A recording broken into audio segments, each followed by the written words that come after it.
బొల్లారంలోని రాష్ట్రపతి నిలయంలో ఉన్న హిస్టారికల్ జెండా యొక్క అస్సలు ఒరిజినల్ భాగాలన్నమాట ఇవి మనకు 1948 సెప్టెంబర్ 17న హైదరాబాద్ సంస్థానం భారత యూనియన్లో విలీనమైన తర్వాత ఈ ప్రదేశంలోనే తొలిసారిగా భారతీయ జాతీయ పతాకాన్ని ఎగరవేశారనమాట.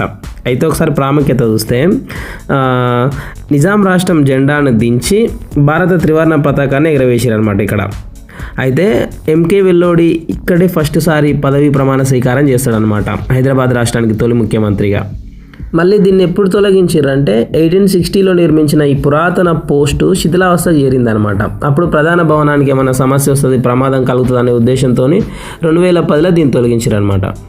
మళ్ళీ దీని ప్రతిరూపం 2023 డిసెంబర్లో 80 ఏళ్ల నాటి బర్మా టేకు చెక్కతో తయారు చేసిన 120 అడుగుల ఎత్తైన ప్రతిరూపాన్ని రాష్ట్రపతి ద్రౌపది ముర్ము గారు ఆవిష్కరించారనమాట. ప్రజెంట్ మనం చూస్తున్నాయి ఆ చారిత్రక అసలు జెండా పోస్టుకి చెందినవి అనమాట.